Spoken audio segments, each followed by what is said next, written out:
Selamat datang di pembahasan mendalam kita hari ini. Kita mau gali nih wawasan dari terapis Lori Gottlieb. Ya, ini dari pemikirannya yang dia bagikan di sebuah percakapan podcast ya. Betul, dan isinya tuh, wah banyak banget nasihat hubungan. Kayaknya menjawab pertanyaan-pertanyaan yang sering kita pendam gitu. Pertanyaan yang mungkin ragu kita tanyakan ya. Nah, itu dia. Jadi misi kita kali ini apa? Kita mau coba bedah dinamika hubungan modern. Mulai dari soal tekanan usia mungkin, Iya, tekanan usia, terus mitos soal kembang api cinta di awal-awal. sampai ke komunikasi yang autentik itu gimana sih sebenarnya? Siap ya, mari kita telusuri bareng-bareng. Yuk, Oke, pertama nih, soal perasaan yang mungkin sering dialami ya, merasa tertinggal. ya, karena masih lajang di usia tertentu, misal akhir 20-an atau masuk 30-an gitu ya. Nah, Gottlieb ini punya pandangan menarik loh soal ini. Katanya, Anda itu sebenarnya nggak tertinggal. Oh iya, gimana tuh? Nah ini ada syaratnya, kalau Anda lagi melakukan yang dia sebut pekerjaan rumah hubungan. Pekerjaan rumah hubungan. Maksudnya? Maksudnya itu refleksi mendalam, lihat lagi pola-pola hubungan kita di masa lalu. Menarik sekali ini. Ini nyambung banget ke konsep psikologi soal unfinished business. Urusan masa lalu yang belum kelar gitu ya? Iya, seringkali tanpa sadar nih. Kalau ada pengalaman masa kecil atau hubungan lama yang belum tuntas kita proses, kita malah bisa tertarik sama orang yang mirip-mirip dinamikanya. Loh, kok bisa? Bahkan yang menyakitkan. Bisa, karena otak kita itu kan cari yang familiar, ya. Sekalipun familiarnya itu nggak sehat. Itu kayak upaya bawah sadar buat memperbaiki masa lalu. Wah, rumit juga ya.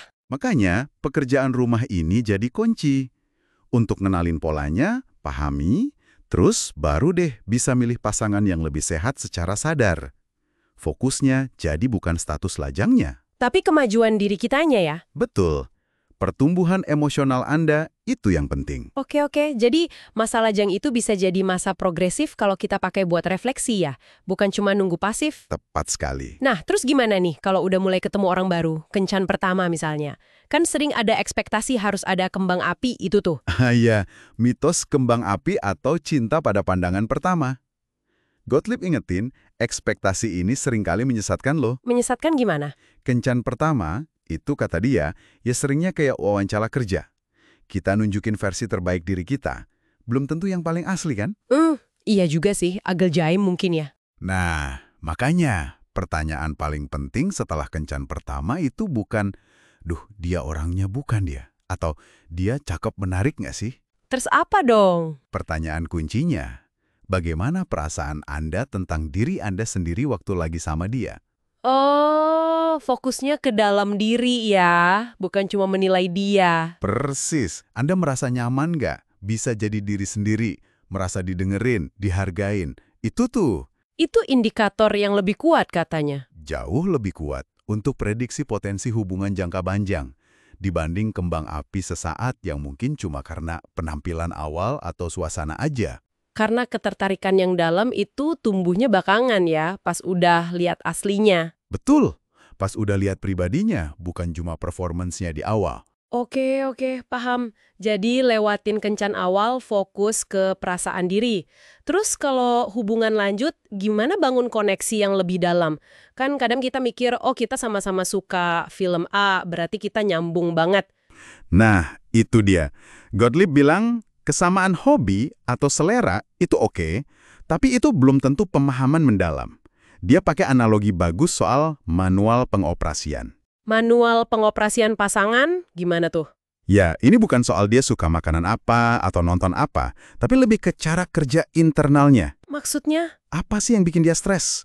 Gimana dia nunjukin rasa senangnya, sedihnya, apa kebutuhannya kalau lagi rapuh?